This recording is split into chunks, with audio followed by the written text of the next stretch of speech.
허술하고 뭐 그렇게는 해도 그래도 여기서 신구약 중간사라는 책이 나왔다는 건 의미가 있고, 또 성서적 종말론이라는 책도 에스라우스가 발행을 했는데, 한국 사람이 쓴 책 중에 종말론이라는 책이 별로 없습니다. 아직까지. 칼빈도 루터도 요한계시록을 해석하지 못함을 인하여 칼빈도 쓰지 못했고 루터도 쓰지 못했고 칼 바르트의 교회 교의학에도 종말론이 빠져 있습니다. 그러니까 아무도 이게 종말론을 섣불리 쓰지 못했어요. 근데 우리가 아시는 대로 계시록이 원만하게 정리가 됐기 때문에 그런 책도 우리가 또 써냈고, 그 다음에 악령들의 세계. 여러분, 제가 신학교 갈 때 성경을 알고 싶기도 하고 보이지 않는 세계, 영의 세계 이런 걸 알고 싶어서 정말 갔는데, 신학하는 내내 한 번도 어떤 교수로부터 귀신에 대해서, 마귀에 대해서, 사탄에 대해서, 악령에 대해서 단 1분도 강의를 못 들었어요. 감옥도 없고 교수도 없고. 그러니까 신학을 하고 늘 그 만족이 안 되고 했는데, 제가 이제 그것도 2017년도 종교개혁 500주년 맞이하는 그 해에 악령들의 세계라는 책도 이제 쓰고, 신구약 중간사. 그다음에 뭐 이번 또 절판대에서 새로 찍는 책이 이 신학은 사랑하기다 하는 책도 조금 수정해서 이번에 다시 리메이크해서 아마 나오게 될 겁니다. 사랑이란 그 용어 자체가 없기 때문에 우리가 신조어를, 우리말로는 사랑학, 영어로는 아가펠로지라는 용어를 만들어서까지라도 그런 책을 또 우리가 쓰게 됐고요. 천년왕국론이 없습니다. 전 세계적으로 아직은. 겨우 있는 게 천년왕국설이라고 있는데 그게 천년왕국설이 아니에요.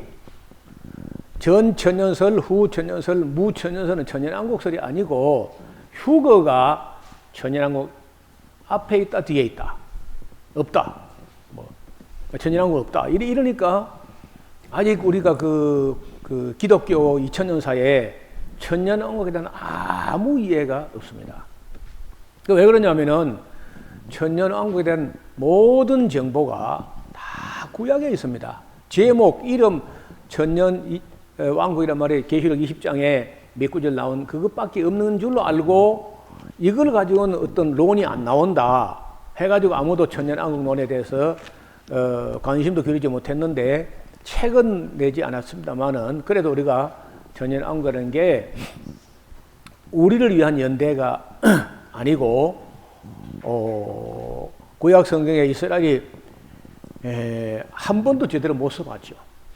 출애굽한 이후로 AD 70년 예루살렘 멸망까지 한 번도 똑바로 써본 적이 없는데, 물론 그저 겨우 그저 다윗 솔로몬 그 시대에 반짝하는 한 4~50년 그런 정도고, 한 번도 이스라엘의 영광스러운 회복이 안 되고 말하는데, 자세히 우리가 성경을 보다 보니까 구약의 예언서 중에 예언서마다 다른 나라는 항상 멸망한다고 하고 다시 일어나지 못한다, 이렇게 이제 끝장이 나는데, 이스라엘은요 그렇게 책망하고 질책하고 뭐 징벌하고 이렇게 하지만은 이스라엘만큼은요 언제나 끝에 소망이 있습니다.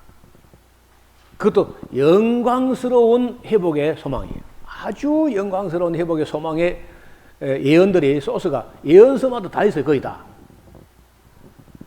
그래서 그걸 다 모아가지고 정리해 보니까 천년왕국이라는 주제는 계시록 20장에 있지만은 내용은 전부 구약의 예언서 속에 있습니다. 근데 그걸 키를 가져오려면은 천년왕국 열려고 하는 키를 한 개가 안 열리고, 키를 한꺼번에 한 30개 꽂아 열려요. 그게 전부 다 구약에 있습니다.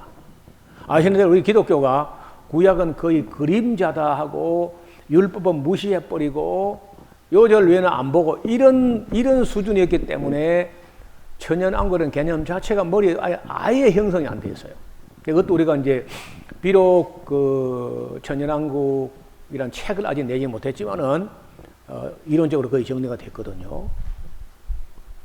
그리고 이제 오늘 우리 한국 교회나 전 세계 교회를 그렇게 강타하고 있는 그 끔찍한 거짓방언 이야기.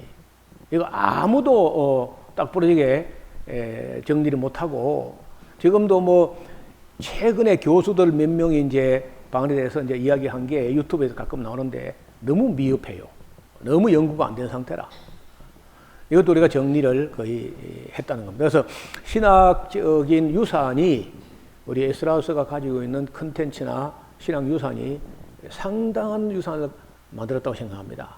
그래서 이것이 제가 죽거나 사라진다 해가지고 허지부지 되지 않았으면 좋겠고 더 연구하고 더 발전해가지고 여러분도 제가 미처 다루지 못한 어떤 분야, 교회에 꼭 필요한 분야인데 이거는 누군가 책을 썼나 하면 그 일단 책을 쓸 그 주제라든지 내용 이런 걸 윤곽을 미리미리 좀 그 생각할 때마다 적었다가 그 체계화해야 돼요.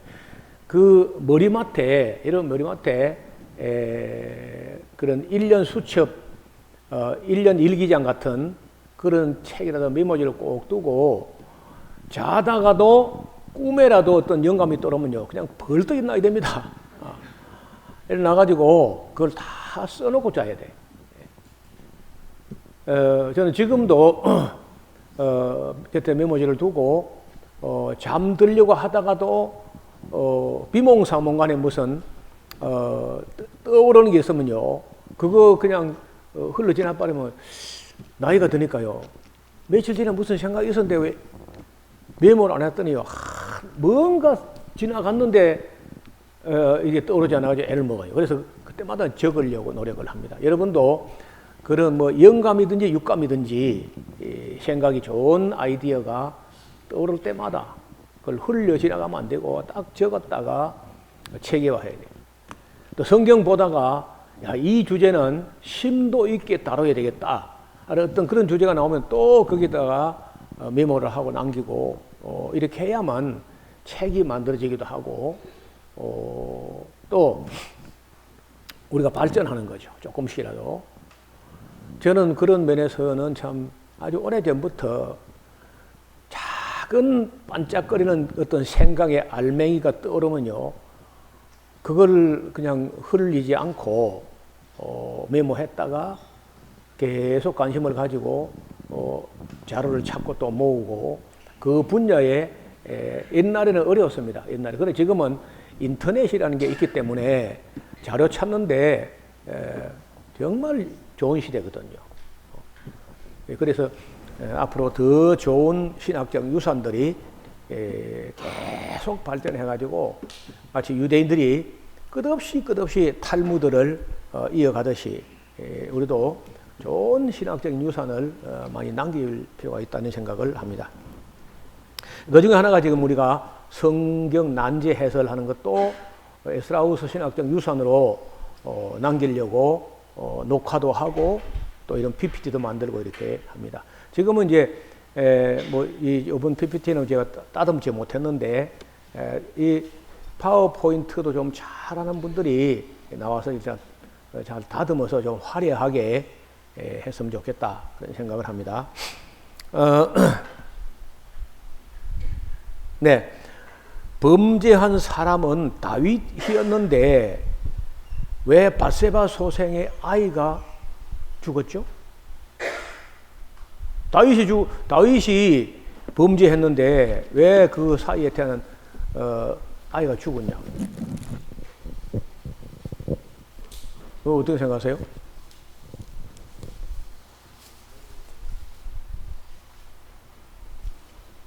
그 아이를 하나님 데려가셨다고 하는데, 그것이 뭐 다윗에게나 밧세바에게 형벌이 될 수도 있죠.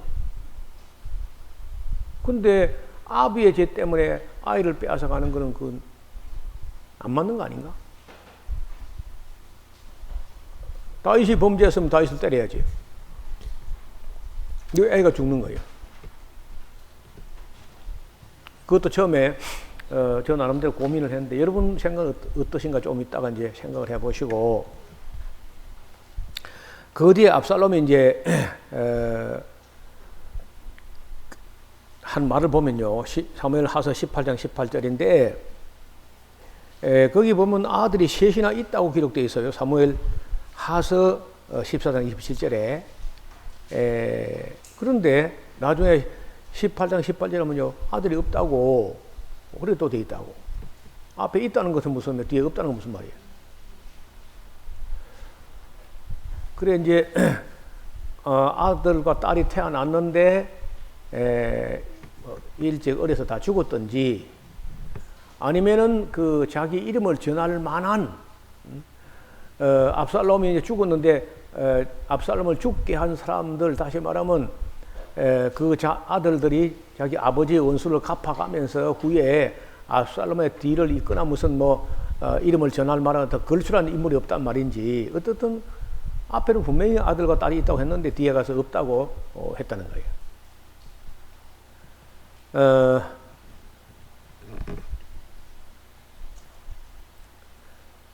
그것도 좀 보시고 그 다음에 어느 숫자가 맞는 것인가? 사무엘하서 24장 9절에 이스라엘 중에서 80만 대군, 유다 중에서 50만 대군으로 기록되어 있어요. 그렇다면 전체가 130만 대군이었다는 얘기인데 그러나 역대상서 21장 5절에는 이스라엘은 110만 명이고 유다는 47만 명으로 또 기록되어 있어요. 왜 차이가 나는 거예요? 인구조사를 한 결과 보고인데 왜 이렇게 차이가 나냐고. 차이가 뭐 몇 명 이런 것도 아니고 130만 대 110만 140 몇이죠? 157만 하고 130만 27만 명인가 차이가 나죠. 인구조사로 인한 형벌을 제시할 때 사무엘하서 24장 13절에는 7년 기간이라고 했는데 역대상서 21장 11절 12절은요 3년 기간이라고 또 애누를 했어요. 3년 기간. 왜 같은 사건에 대해서 다르게 기록하고 있을까? 그래서 이제 이건 참 곤란한 문제죠.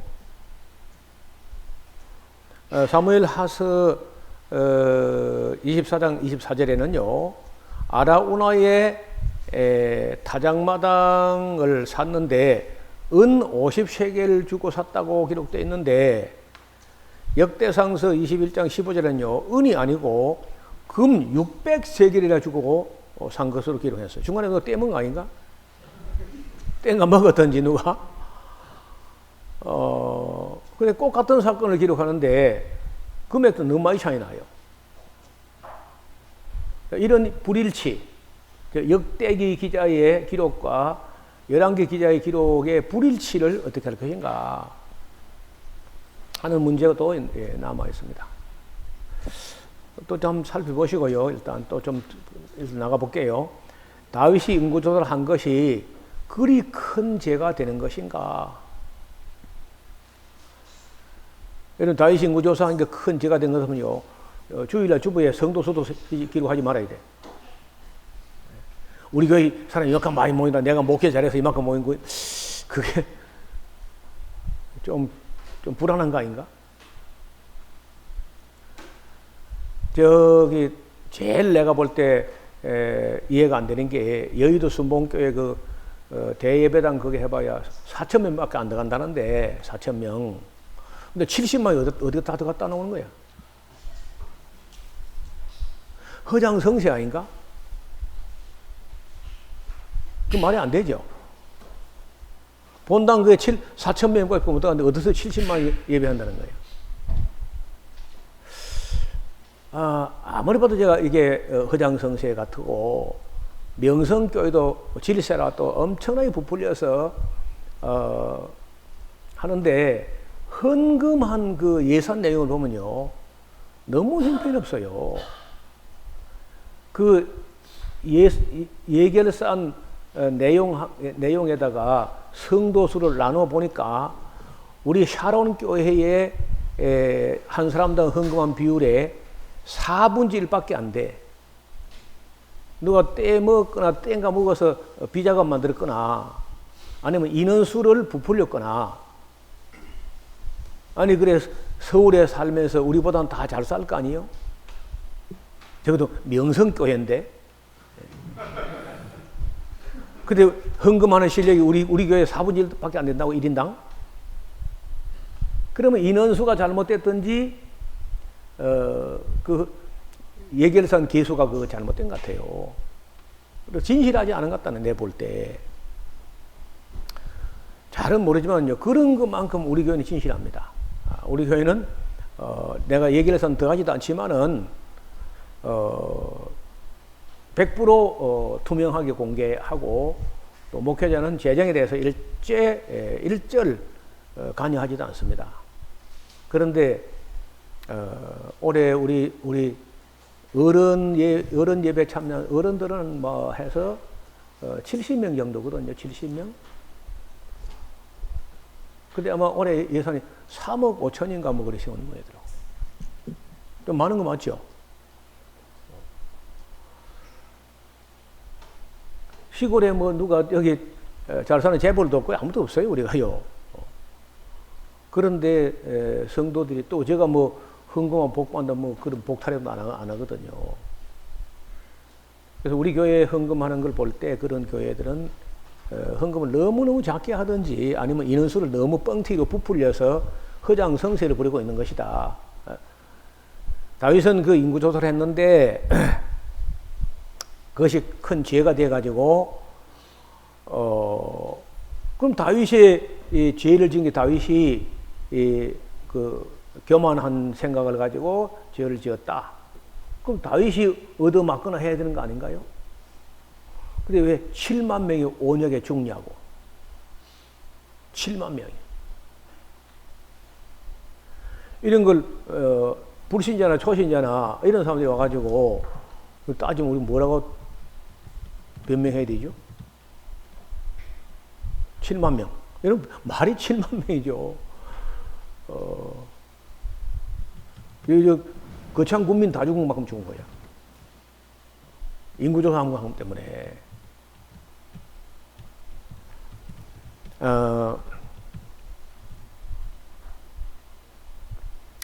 아돌프 히틀러 한 사람의 죄악으로 인하여 4,720만 명이 죽었습니다. 2차 대전 때. 그래서 그걸 지켜본 디트리 보니헤퍼라는 목사는요, 히틀러를 제거하는 게 옳다. 그때 나온 말이 그 유명한 신학 용어가 상황윤리라는 거죠. 절대윤리 말고 상황윤리. 절대윤리는 무조건 사람 죽이면 안 되는 거죠. 근데 그 상황을 봤을 때 미친 놈이 술을 먹고 열차를 막 몰고 기관사가 되어 몰고 가는데 그러다가면 어딘가에 부닥쳐서 그 열차에 타는 사람 다 죽을 수 있단 말이야. 그러니까 누군가 가서 그 열차 기관 미친 놈 술 처먹고 미친 듯이 몰고 가는 그 기관사를 총으로 쏴 잡아 끌어내리더니 해야 맞지 않느냐는 거야. 그 보네퍼 목사의 이론 같은 건데 여러분 어떻게 생각하세요? 여러분 같으면 히틀러 잡으러 갑니까? 안 갑니까? 예? 집에 가만히 있습니다. 여러분이 그 열차에 타고 있으면 어때요?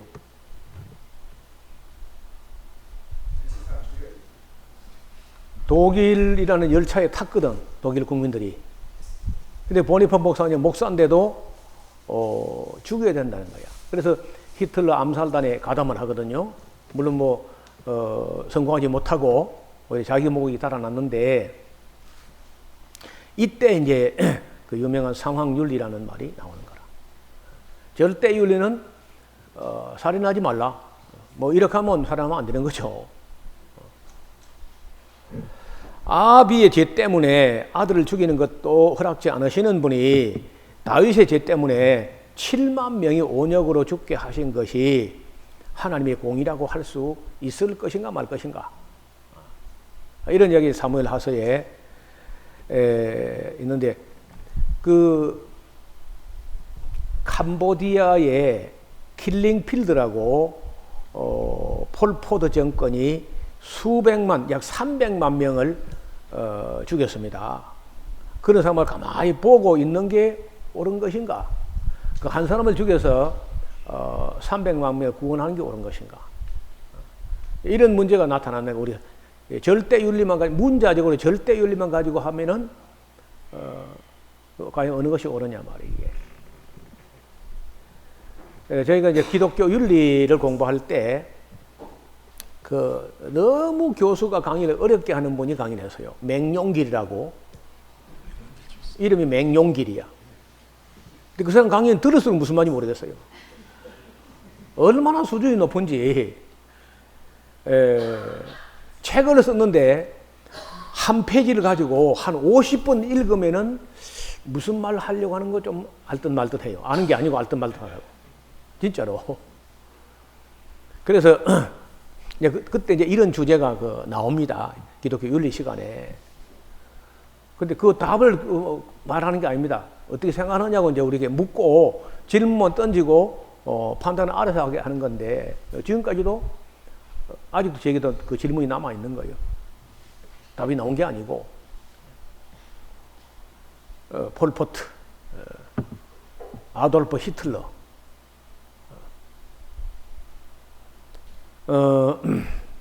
나는 만약에 북한의 김정은이하고 미국의 트럼프하고 전쟁이 나가지고 선전포고를 하고 싸운다 그러면요, 국민들이 불복종 운동을 해가지고 트럼프 니하고 김정은이 둘이 싸워라 하고 우리는 다 빠져야 돼. 그렇죠?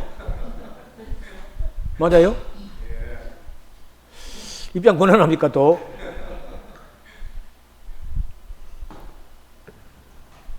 여러분, 이 국민들 하여금 싸움 붙이는 이 대통령들요,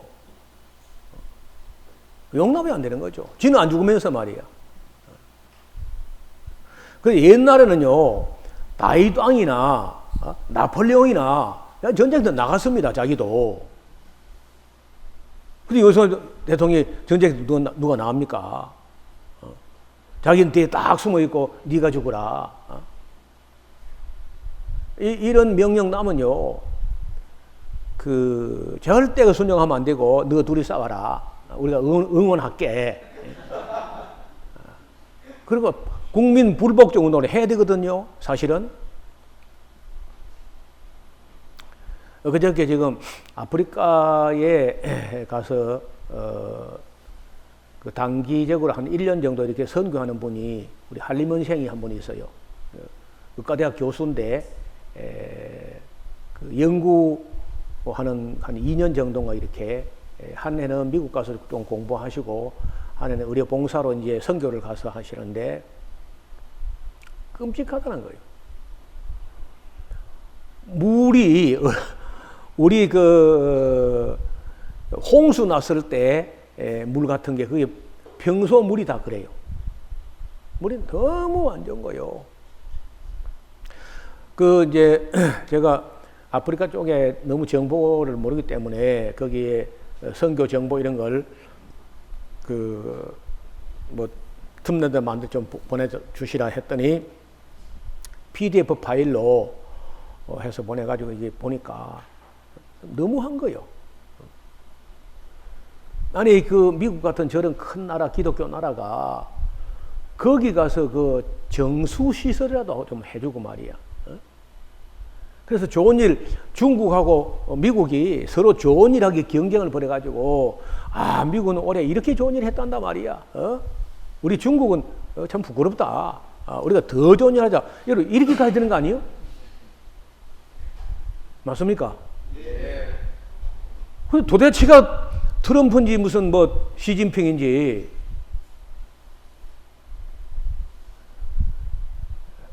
정말 마음에 안 들어, 나.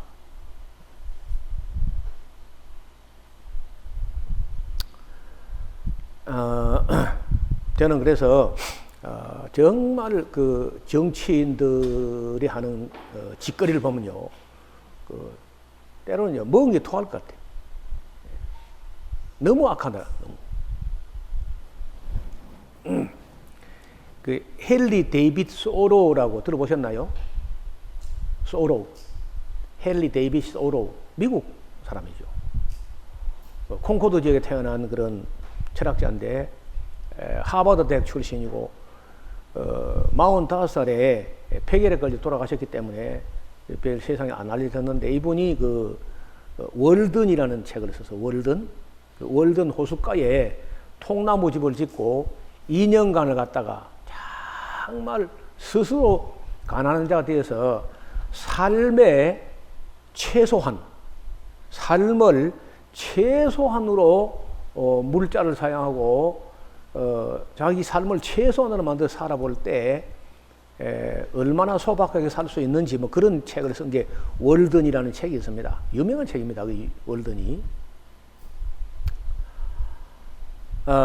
그리고 이제 이분이 쓴 책 중에 유명한 책이 세상을 발칵 뒤집힐 만한 그 책이 시민 불복종 운동이라는 책이야. 시민 불복종. 그 멕시코하고 싸울 때 거기에 총 들고 나가지 마라. 대통령하고 멕시코 대통령하고 미국 대통령 둘이 싸우게 놔두고 그 가지 마란 말이야.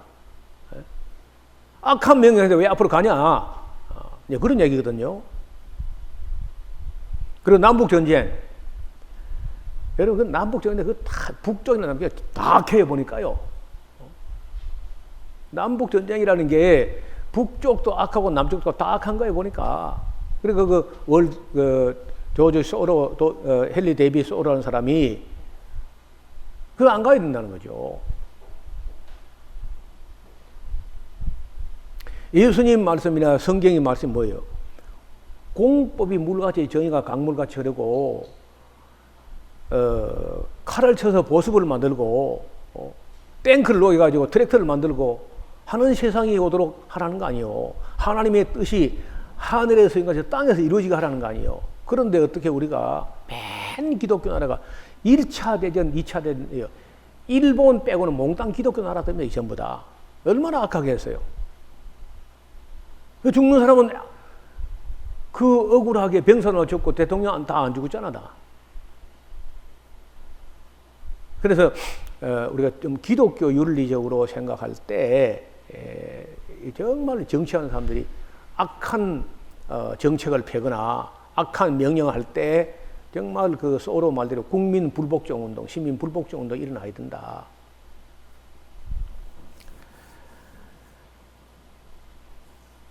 다윗의 죄 때문에 그 온역으로 7만 명이 죽었다.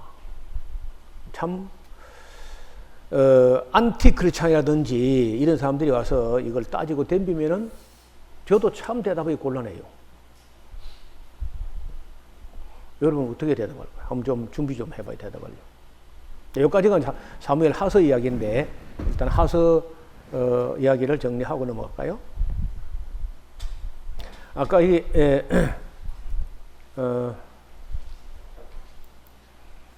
숫자 뭐 이거는 전혀 그 이제 어떤 전해져 오는 혹은 기록으로 남겨진 그 문건들을 인용할 때 열왕기 사무엘 상하서 기자하고 역대기 기자하고가 인용한 문건들이 아마 달랐던 것이다. 이렇게 봐야 될 것 같아요. 다른 해결책이 없어요. 다른 거는 안 되고 하나님 불러준 대로 쓴 건 아니고 여러 그 역사 문건 사료, 사초라고도 하고 사료 이런 걸 인용할 때 각기 다르게 기록된 문건들을 인용한 것이라고 봐야 아마 될 것 같습니다. 3년 기간, 7년 기간 이거 어떻게 봐야 돼요? 어느 게 맞는 거예요? 사무엘 하서에는 7년 기근이라고 하고 역대상에서는 3년 기근이라고 했는데 사무엘 상에서 안 맞겠나? 먼저 기록됐는데 후대 다른 기록을 갖다가 역대기 기자가 인용해가지고 이게 이제 에러가 난 것 같거든요. 그러니까 우리는 이때는 아마 먼저 기록됐다고 하시면 사무엘 하서 24장 13절에 있는 7년 기근이 이게 맞지 않겠나 이렇게 봅니다. 그 사무엘 하서의 그 아라우나의 타작마당 값을 은 50세겔 타작마당 뭐 크기는 커요. 넓은데 은 50세겔일까 금 600세겔일까?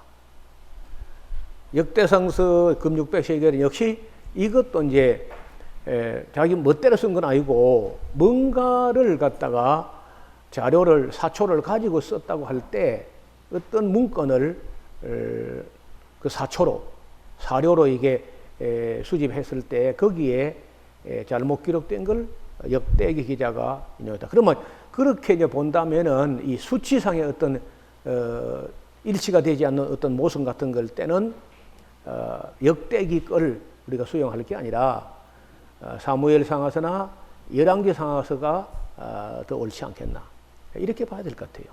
다른 뭐 길이 없는 것 같아요. 사무엘 시대 때는 그 땅값이 은 50세계였고 역대 시대는 땅값이 올라가지고 600세계. 그 말이 되네 진짜. 아니 왜냐하면은 사무엘 상서는 예. 번제단에 쓸 재료값만 이야기하는 거고요. 네. 그리고 역대 상서는 네. 땅값이 포함된 가격으로 봐야 옳지 않을까 싶습니다. 아라운데 타작마당이라고 되어 있어요. 마당. 근데 앞에 거기 번제단에 쓴 그 속값 정도로 사무엘 하서는 이야기하는 것 정도 이해하는 것이 좀 쉽지 않을까. 좀더 나아가서 그런 거 아니고 있습니다. 소를 사고 예? 소까지 산 가격이 소를 언급한 것이 사무엘 하서는 나오거든요. 소를 산 소 가격으로만 번제 제사 드린 가격이 타작마당을 사서라고 되어 있어요. 그러는데 거기 이제 번제 제사 드린 쪽으로만 가격을 썼다고 생각을 해보고 거기 이제 역대 상서는 땅값까지 포함된 가격으로 생각해보고 하는 것이 어떨까 싶습니다. 사무엘 하서 24장 펴봐요.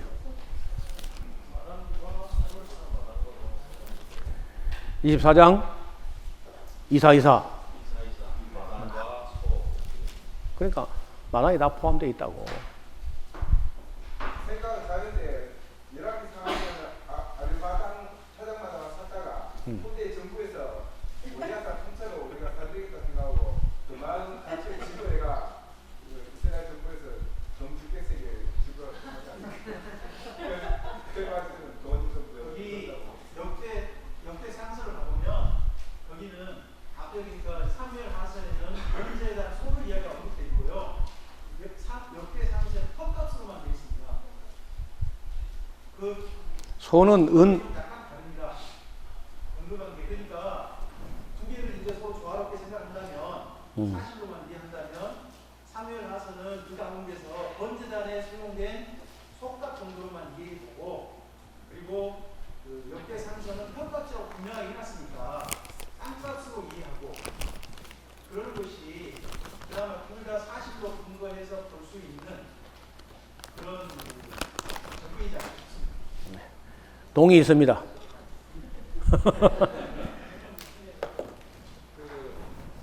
서울에서 바이블 칼리지에서 강의하시는 그 강사분이 예. 지금 이야기하고 있는 이 부분에 대해서 한번 언급을 하시거든요. 예. 요약하면 김민규 목사님께서 설명해 주신 그쪽으로 이렇게 설명을 하시거든요. 같은 입장에서 보고 있습니다.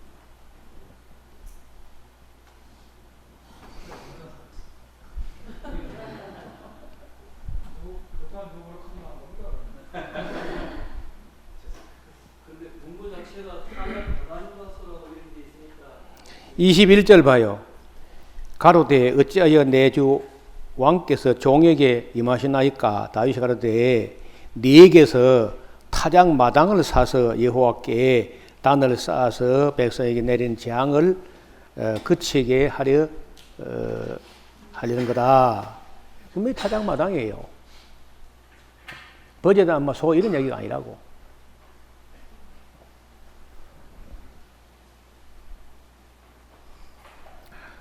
뭐 안 되면은 그 천국 가서 다윗에게 물어봅시다. 아니면 아라우나에게 물어보래. 예. 개인적인 생각인데요. 예. 기록 목적에서 예. 역대기는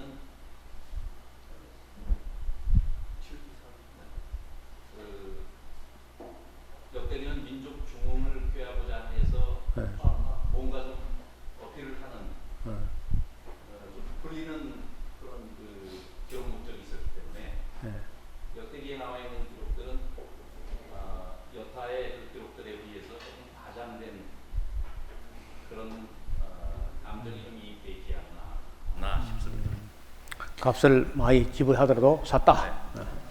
저는 관점이 좀 다른데요. 사무엘 하서는 번제 쪽에 집중되어 있는 것 같고요.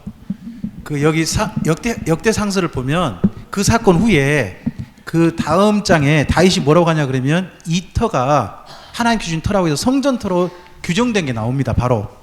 그러니까 역대 상서는 성전 자리에 집중돼 있고, 그리고 여기 사무엘 하서는 번제 자체 거기에 좀 집중돼 있지 않나. 양쪽 다 이제 똑같이 성전 자리에 사건으로 넘어가는데 그러니까 21절에 관점이 좀 그러지 않나 싶습니다. 타작마당을 사서 라고 돼 있다고. 타작마당을 사서.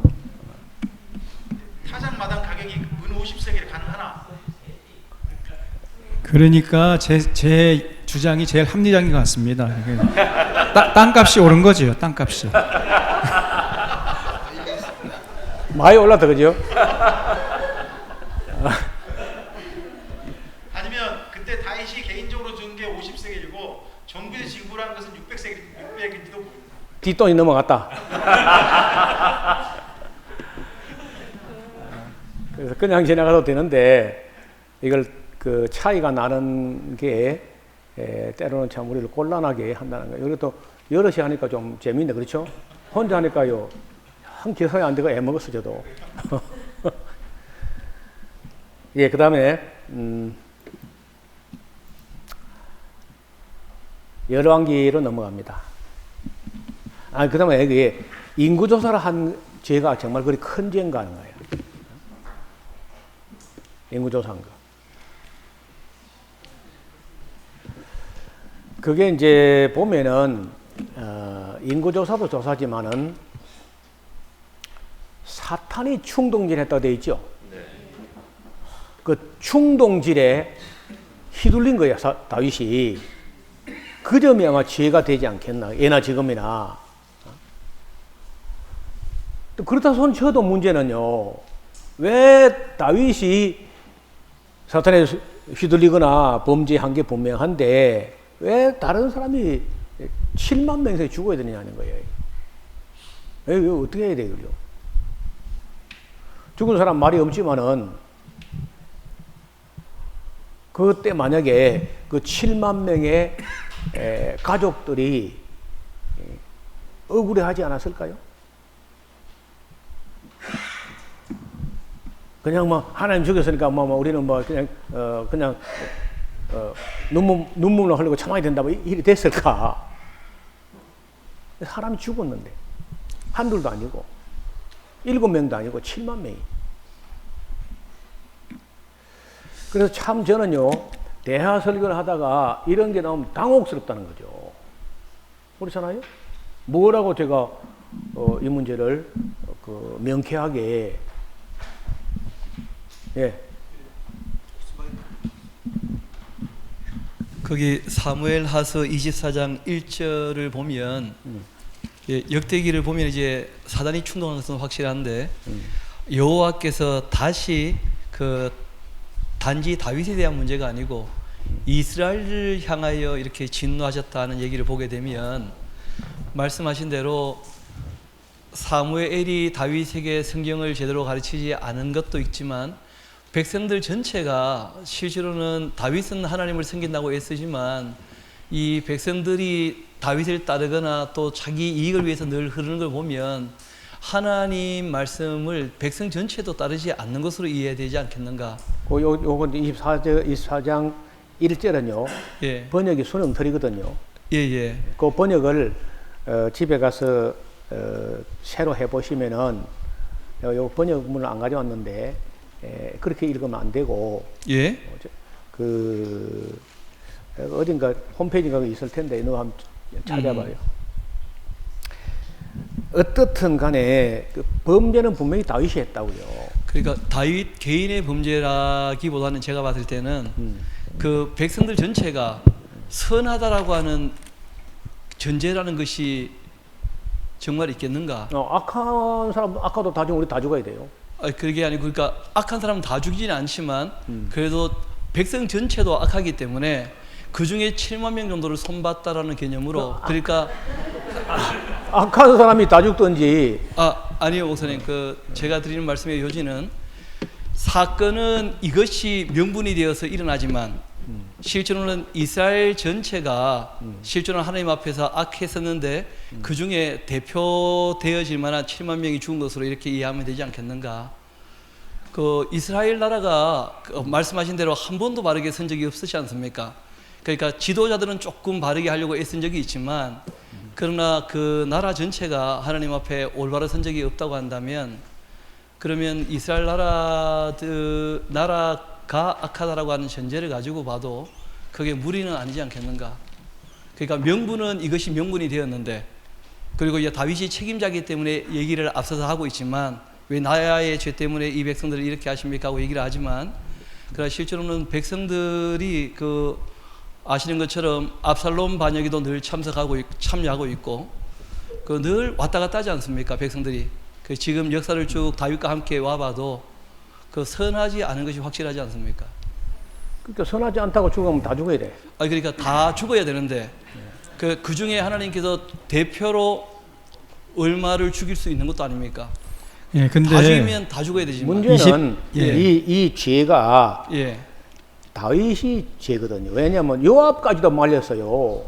요압도 제발 하지 말라고 하나님께서 이 나라 백성 이보다 더 100배나 더 많게 할 수 있습니다. 뭘 그 셀라 하냐고 자꾸 말해도 기어이 다윗이 그저 하기 때문에 그러니까, 다윗의 범죄로 나와요. 이게 다윗의 그러니까 범죄로. 그거는 이제 다윗이 대표자니까 명분은 그러하고 하나님 입장에서 다윗 때문에라고 하기가 명분은 그렇게 하시지만 실제로는 이스라엘을 손봐야 될 때가 되었던 것이 아니겠는가?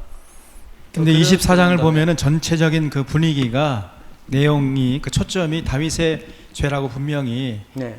밝히고 있기 때문에 제 생각에는 조금 다르게 생각하는데 저도 이걸 놓고 이제 대화 설교할 때 좀 고민을 많이 했는데 저희가 이제 내린 결론은 그만큼 지도자의 책임이 크지 않을까.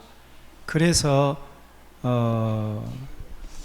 그 다윗 한 사람의 죄 값이 당시의 백성 한 7만 명 이상 정도의 그 생명을 필요로 하는 그 정도의 크기가 아닐까.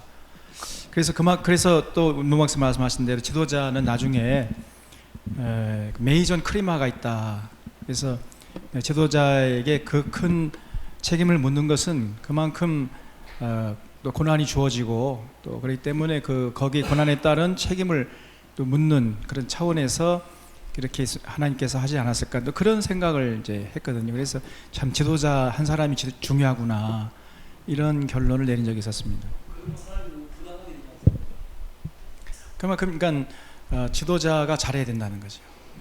지도자가 악해서 지도자가 죽인다면 그렇다면 그 지도자의 책임이지만 지도자가 잘못했는데 하나님의 백성을 죽인다면 그럼 그는 하나님의 문제가 있게 되는 거 아닌가 신용론에 대해서. 그러니까 지도자가 잘해야죠. 그러니까 선택지를 세 가지를 주셨잖아요. 네? 선택지를 세 가지를 주셨잖아요. 그래서 그래서 다윗이 고른 거죠. 그래서 국민이 죽은 거죠. 누구도 다 그거밖에 안 선택 안 합니다. 3일에 원죄를 선택할 수밖에 없어요. 누구라도. 근데 제 생각에는 사람이 이해하지 못할 이런 것도 있지만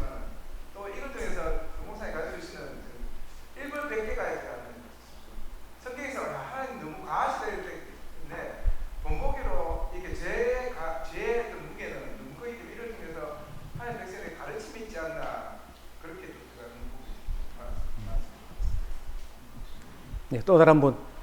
저는 이 부분을 해석할 때 우리가 이렇게 물론 지도자의 큰 책임이라는 부분 분명히 언급하지만 그건 다른 부분에 더 집중해 보는데요.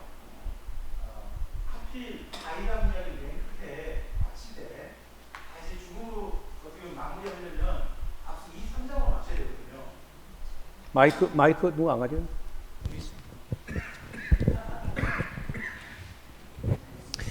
다윗의 이야기를 원래 마무리하려면 도리어 23장에 마무리한 게 제일 좋거든요. 23장으로 보면 끝내도록 돼 있습니다. 앞서서 다윗 전체 사역이. 그런데 맨 끝에 어떻게 보면 시점도 이게 다윗 왕의 맨 끝에 시점이 아닌 것 같거든요. 근데 다윗의 인생 사건 가운데 이 사건을 맨 뒤로 가져오고 그리고 난 다음에 열왕기 상서에 솔로몬 왕 이야기로 이어지고 있거든요. 그래서 다윗 왕과 솔로몬의 사역을 이어가는 것 가운데 하나님의 계획하심 속에 제사장 나라가 있지 않습니까? 제사장 나라. 그 제사장 나라를 이루어가는 기초를 다윗이 준비를 했죠, 일단은. 그리고 그 주변 나라들이 솔로몬 나라 때 하나님을 만날 수 있는, 전도할 수 있는 모든 배경을 만들어 놨고, 그리고 하나님을 전도할 수 있는 성전을 마련한 게 이제 솔로몬이 되는 거잖아요. 근데 그런 제사장 나라에 어떤 장소, 하나님을 전도할 수 있는 기초 장소가 성전 장소인데, 이 사건이 비록 악한 사건이었고 국민이 희생된 사건이지만 이 사건을 통해서 결국은 하나님의 제사장 나라로 이어지는, 하나님의 결국은 모든 사역에 있어서는 합력하여 결국 선을 이루는 한 가지 사건이 돼버린, 결과적으로는 그런 사건의 이어짐으로, 그러니까 다윗과 솔로몬을 이어가는 제사장 나라로 기대하시는 하나님의 사역이 이어짐으로써요 맨 마지막으로 이 에피소드를 맨 마지막으로 하필 가져온 게 아니겠느냐. 저는 그렇게 이해하고 그렇게 좀 정리해서 말씀을 성도들에게 드렸거든요. 제가 너무 지나치게 해석을 한 것일까요? 강철원 목사님.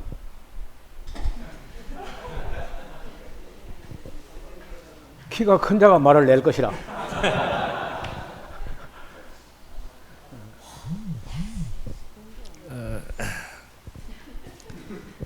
이제 다윗이 인구조사를 한 것이 역대기에 보면은 이제 사탄이 충정질했다. 근데 어떻게 보면은 이제 엄목사님 말씀하신 지도자의 책임, 그로 인해 가지고 하나님께서 백성들이 더 이상 사탄에게 미혹되지 않도록 하기 위한 그런 어떤 계획이 안 계시겠나, 이렇게 짐작을 합니다. 그 민수기에도 보면 25장에서 24,000명이나 죽는 사건. 그럼 제가 여기서 농담 삼아 연병이 안 걸렸으면 안 죽었을 텐데 연병이 걸려가지고 다 죽었다. 7만 명이나.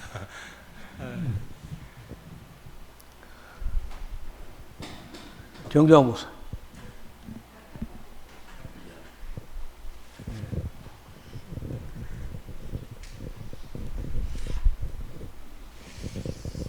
네, 저는 그 2차 대하설교 할 때 그 엄목사님 말씀하신 부분도 잠깐 언급을 했었고, 또 그와 함께 그 24장 13절 말씀 보면 그 세 가지 중에 한 가지를 선택하도록 하시지 않습니까? 첫 번째가 7년 기근이었는데, 우리가 레기 26장이나 레기 26장, 신명기 28장에서 그 복과 저주에 대한 내용 중에 하나님 말씀을 경청하지 않고 불순종하면 이제 기근을 주신다는 말씀이 있지 않습니까? 그래서 저는 그 다윗이 얼마든지 첫 번째 그 이 세 가지 중에 첫 번째를 선택할 수도 있었기 때문에, 그래서 이 7년 기근이 어떤 김성호 목사님 말씀하신 것처럼 그 이스라엘 민족적 어떤 불순종의 어떤 그런 부분들이 있었던 것이 아닌가.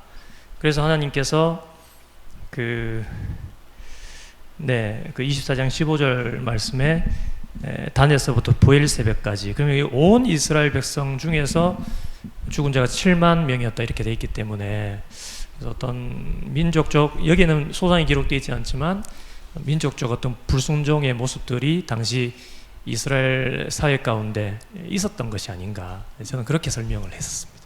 네. 목사님, 예, 부활할 수 있는 기회를 한번. 네? 패자 부활절. 네. 아까 전에 말씀하셨던 사무엘하서 24장 1절 번역을 다시 한번 해야 되지 않겠나 말씀을 예, 하셨는데 예. 여러 가지 번역을 비교해봐도 예. 그 이스라엘에게 진노하셨다는 말씀 자체는 틀린 말씀이 아니거든요. 그러니까 다윗을 격동한 것은 하나님이 아니시고 사단이 격동한 게 확실한데 하나님께서 이스라엘 백성에게 진노하신 것은 이스라엘에게 진노하셨다는 말씀은 그 우리말 성경이나 공동번역이나 세번역이나 다 이스라엘에게 진노하셨다 하는 것이 먼저 전제되어 있습니다. 저도 뭐 다시 한번 원어를 살펴보겠습니다만은 여러 가지 번역에 다 그렇게 되어 있기 때문에 그래서 다시 한번 목사님도 한번 제고해 주시면 어떨지 한번. 어떻든 이것이 누가 봐도 문제가 된다는 거죠. 쉽게 넘어갈 수 있는 본문이 아니고 한두 명도 아니고 분명히 죄는 다윗이 범했는데 차라리 뭐 3개월 적 앞에 쫓겨가는 게 안 낫겠나. 적에게 쫓기고 사람이 안 죽는 게 안 낫겠단 말이에요. 그렇게 온역에 이어가지고 3일에 7만 명이나 죽는 그걸 다윗이 뭐 택했다고 하지만은 다윗은 그 3일 온역이 있다 할 때 그 온역이 사람을 죽을 것까지는 생각 안 하고 그냥 3일 동안 열병 앓다가 낫는 걸로 뭐 그런 생각 같다 다윗은요. 근데 결론적으로 7만 명 죽는다 했으면 다윗이 선택 안 했을 것 같아. 그렇죠? 그래서 다윗이 뭐라 그래요? 나는 범죄하였고 악을 행하였지만 이 양무리는 무엇을 행하였나이까. 그러니까 다윗이 봐도 안 맞는 거예요, 그게. 그건 다윗의 해석인 것이고 아까 말씀드렸던 것처럼 백성에게 하나님께서 진노하셨고 그리고 이제 다윗이 그러니까 일을 한 것은 백성에게 진노할 이유가 예. 그때만 있는 게 아니잖아요. 항상 있잖아. 백성에 진노할 만한 거는. 그러니까 하나님의 이 분노가 찰 때가 있다고 얘기하지 않습니까? 격노하시고 격발할 때가. 근데 그때도 예. 다윗의 범죄는 확실해. 예, 맞습니다. 그렇지만은 백성의 죄란 건 딱히 부러질 만한 게 없어요. 근데 다윗의 죄도 아까 전에 그 사탄이 격동시킨 거 아닙니까? 그러면 사탄에게 책임 물어야지.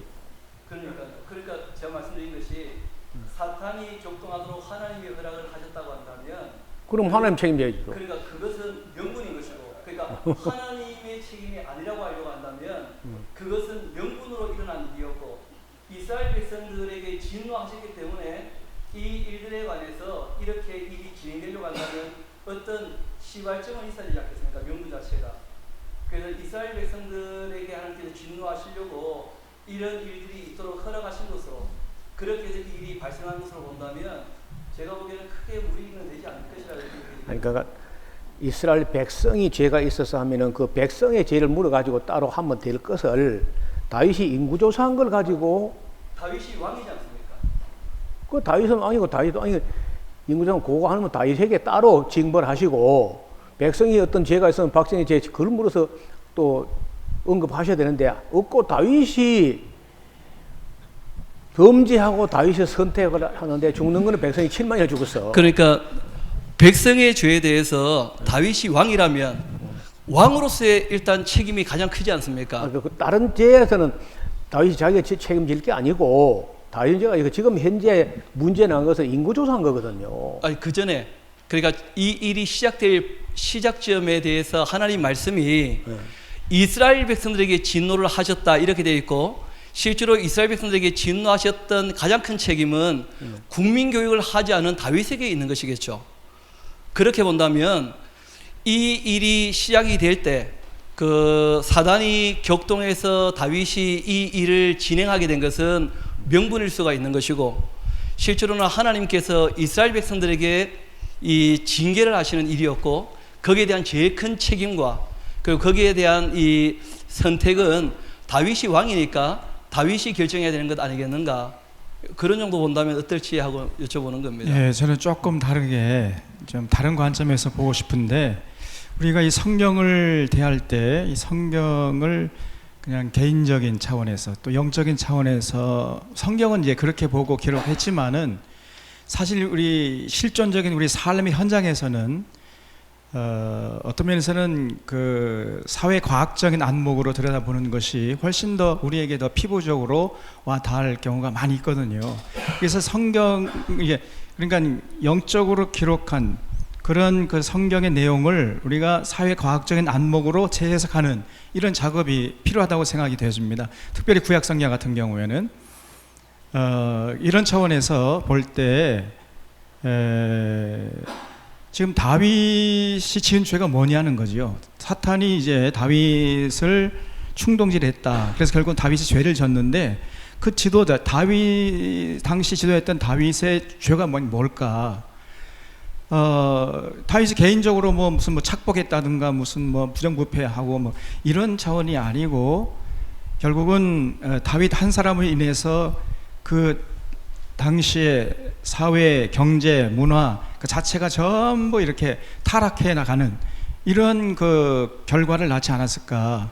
그래서 한 사람이 지도자가 정말 중요하다 이런 생각을 늘 우리가 하잖아요. 우리도 뭐 지금 아까 계속해서 말씀했지만은 그 이승만 정권, 이승만 대통령이 한 사람의 그 죄로 인해서 수많은 그 양민들이 학살당하고 그 지금까지 고통당하고 있지 않습니까? 이런 차원에서 볼 때 그런 사회 과학적인 안목으로 성경을 좀 볼 필요가 있다. 오늘 이 사건도 지금 다윗의 죄라고 성경에서는 간단하게 이렇게 기록했지만은 그러나 이것이 실존적인 그 역사적인 상황 속에서는 상당히 사회 정치적인, 사회 경제적인 이런 영역에서 이 다윗의 잘못된 지도력의 발휘로 말미암아 사회가 도탄에 빠지고 뭐 이런 결과가 나지 않았을까. 그래서 결과적으로 그런 그 다윗의 잘못된 판단이라든가 잘못된 어떤 정책 방향이라든가 다윗의 어떤 그런 그 권력의 남용이라든가 이런 것들을 통해서 하나님이 분노하셔서 결국 참 애꿎은 그 백성들이 7만 명이 죽게 되지 않았을까. 이렇게 좀 사회 과학적인 안목으로 재해석하는 것도 필요하리라 이렇게 생각이 됩니다. 제가 봤을 때는 같은 말씀이라고 보는데 지금 말씀하셨던 것처럼 다윗이 백성들을 바르게 지도하지 못해서 백성들이 죄에 참여하게 된 것이 이 하나님께서 이스라엘에게 진노하시게 된 이유가 아니겠는가. 그렇게 한다면 성경이 얘기하고 있는 문구하고도 크게 부딪히지 않고 무난하게 해석될 수도 있지 않겠는가, 그렇게 보는 것이죠. 예. 제가 한 가지 좀 저는 여쭙고 싶은데 다윗이 범죄했을 때 그 바세바의 소생 마이크 좀 말하실 분은 마이크 있는 데로 가가지고 마이크를 받아쥐고 나서 그냥 저는 어떤 말씀을 드리고자 하는 게 아니라 질문을 하나 드리고 싶은 건데요. 예. 그 다윗이 범죄했을 때 바세바의 소생이 죽은 거와 예. 다윗이 인구조사로 범죄했을 때 백성이 죽은 것과 예. 상관관계를 맺어도 될 것인지 그 한번 물어보고 싶습니다. 제가 둘을 다 합당치 않다는 얘기거든요. 우리가 일반적인 상식으로는. 그래서 이제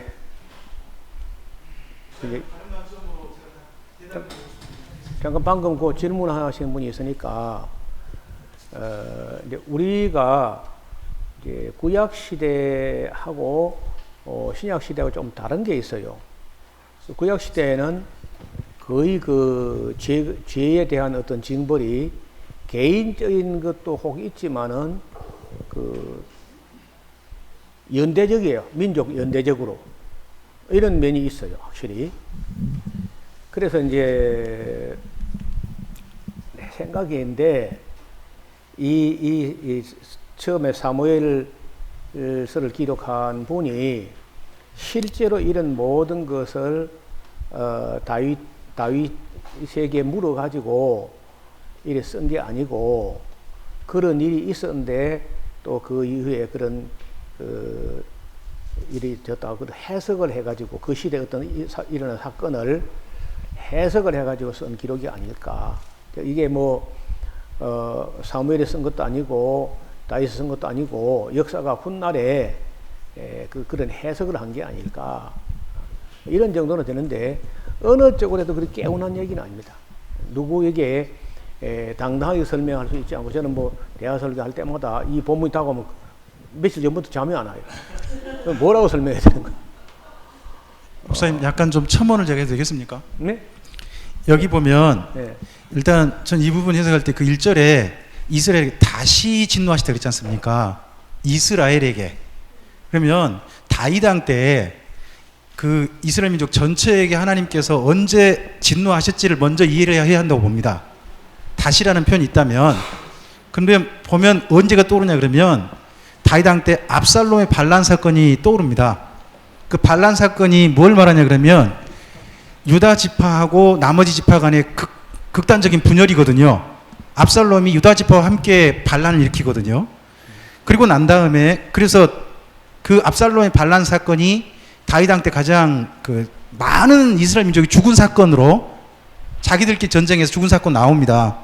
그리고 나서 여기 보면 이 인구조사 결과가 특이한 점이 나오는데 그게 뭐냐 그러면 유다 지파 수가 과연 47만 명 혹은 50만 명이 되겠느냐는 겁니다.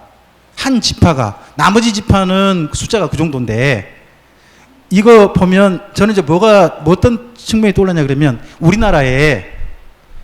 우리나라에 소위 말해서 갈등이 있지 않습니까? 서로 동서 갈등 그런 것처럼 여전히 그 앞서서 압살롬의 난에 나타났던 숫자가 또 일부러 이렇게 되어 있습니다. 유다 지파하고 나머지 이스라엘 지파 한결같이 이렇게 되어 있는데 이게 결국은 이 인구 조사를 다윗은 목적은 다른 목적이었는지 모르지만 결과적으로 이스라엘 민족은 자기 지파 특히 유다 지파가 자기 지파의 수가 굉장히 많다 하는 과장적인 그런 결과로 나와서 마치 꼭 그 빌립보서에 목사님께서 설명하실 때 그 뭐 바울을 돕자 할 때 두 양쪽이 서로 다투는 것 때문에 에바브로디도가 그것 때문에 나중에 더 고민되고 병들었다 하는 이야기를 하시지 않습니까? 그런 측면으로 본다면 이게 다윗 한 사람의 죄로 출발했지만 잘못된 선택했지만 결과적으로는 이스라엘 민족 전체의 죄가 돼버린 이 인구조사가 서로 간에 뭐 과장적인 서로 막 그냥 숫자 부풀리기라든지 그런 걸로 가게 된 그런 걸로도 이해해 볼 수 있지 않는가. 그러니까 지금 제가 역사서를 이해하면서 예전에는 없었던 그 한 가지 보였던 게 한결같이 유다 지파 수가 몇만 명이고 나머지 지파 몇만 명 항상 이렇게 기록하고 있거든요. 그걸 갈등 구조로 보면 마치 꼭 유다 지파하고 나머지 지파 하는 갈등 구조로 보면 서로 은근하게 그 경쟁 구조 혹은 서로가 대립 구조 하는 것이 이스라엘 민족에게도 있었다 하는 걸로 볼 수 있지 않을까 싶습니다. 이거 그런 결과로 나타났다. 그렇다면은 여기를 이스라엘에게 진노하사라는 표현도 충분히 이해될 수 있지 않나 싶다는 겁니다. 네. 네. 저도 네.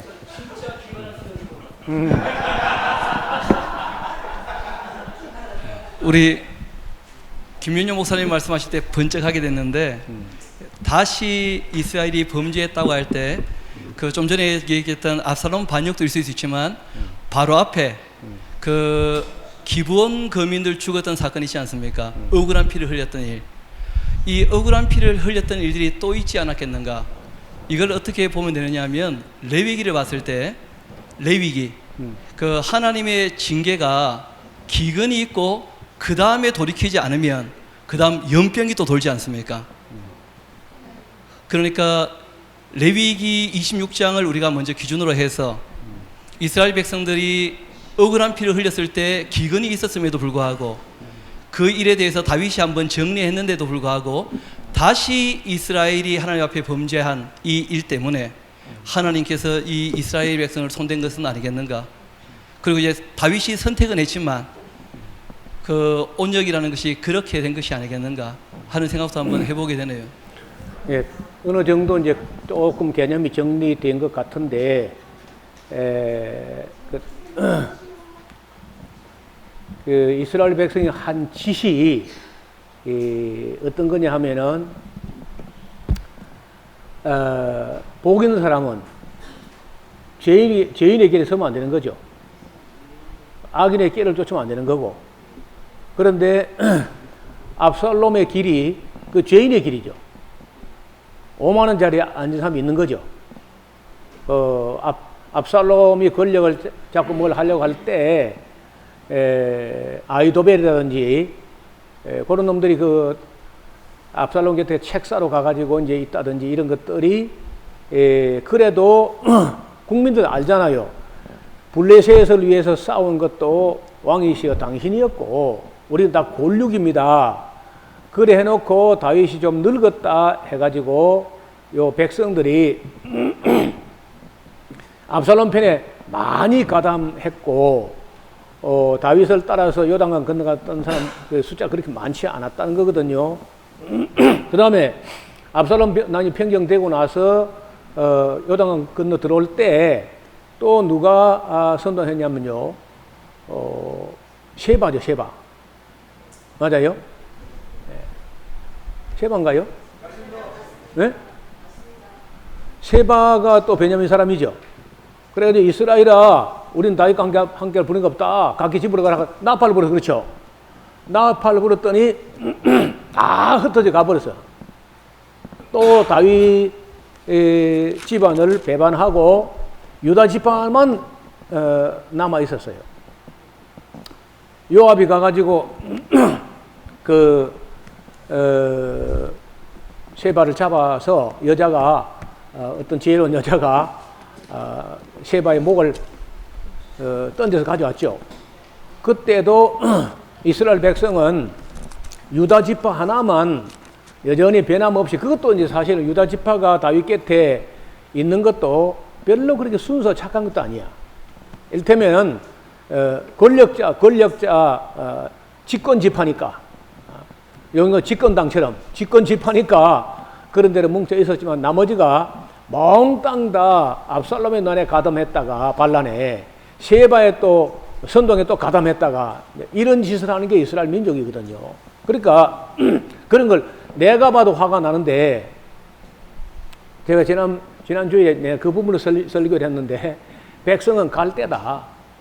바람 불면 누워버려, 그냥 아무 때나 바람 부는 대로.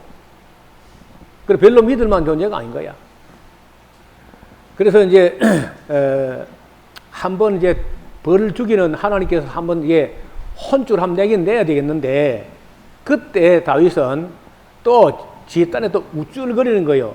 내가 자기가 집안이 집구석이, 다윗 집구석이 만신창이 됐잖아요. 창피하게. 그런 수욕이 어디 있어요? 지금까지. 애비가 막 애비한테 칼을 들고 댐비고 말이야. 그래가지고 2만 명씩 막 죽고 이런 일이 벌어졌다고. 그러면 그때 압살롬을 위해서, 다윗을 위해서 도대체가 부자지간에 싸우는데 2만 명씩 죽어야 될 이유가 어디냐고. 이런 짓 하는 게 다윗만 나쁜 게 아니고 이제 백성들도 나쁘다. 아까 뭐 사회과학적인 이야기도 하시고 또 김명준 목사님 이야기했는데, 그게 다윗이 그저 인구조한 것도 나쁘고, 그 백성들이 다 이리저리 줏대머리 없이 내가 내 왕을 시온에 세웠다 하는데 엉뚱한 소리 하고 말이야. 이렇게 이제 하니까 하나님께서 이스라엘 백성들에게 이렇게 진노하셔서, 뭐 죽은 사람들 어떤 사람인지 잘은 몰라요. 근데 그 온역에 죽을 만한 사람이 죽었다고 보면 되겠는데, 그래서 이제 그 당시에 그 백성들이 어떻게 나빴느냐 하는 것을 우리가 설명하려고 하면은 방금 말씀드린 대로 압살롬의 난에, 거기에 반란에 가담한다는 자체가 말이 안 되지 않소? 어떻게 아들 녀석의 애비에게 칼을 들고 댑니다. 거기에 가담하냐고, 백성이. 그런 죄는 천벌받아 마땅해, 진짜. 그렇죠? 그리고 그 뒤에 또 압살롬이 평정됐는데 불구하고 그 셰바라는 자가 그 난류 하나가 있는데, 이런 사람 선동가 또 다 넘어갔다가, 이런 걸 볼 때 백성들이나 다윗이나 다 벌받아 마땅하다. 이렇게 아마 하면은 그 죽은 사람들이 뭐 억울해 할지도 모르나 대충은 설명은 되는 것 같아요. 이런 사건이 다윗의 말기도 그리 좋지 않았다는 거야. 다윗이 골리앗 때려잡는 날까지가 그 피크고, 그날 이후로는요 그냥 내리 꼰두박질 하는 겁니다. 집구석이. 그래서 이제 다윗을 망하게 하는 원수는 골리앗이 아니라 자기 자신 안에 있었다. 그런 죄성이. 그런 교훈을 남깁니다. 방금 목사님 말씀 우리 말씀하듯이 21장 역대상 21장 1절을 그러면 이렇게 해서 되겠습니까? 사탄이 일어나 아인만 충동한 게 아니고요. 그 전에 사탄이 일어나 이스라엘을 대적하고 이렇게 표현되어 있습니다. 그거는 제가 집에 가서 언어를 가지고 한 번역을 촬영해가지고 홈페이지에 올려놓겠습니다. 10분간 쉬겠습니다. 아이고.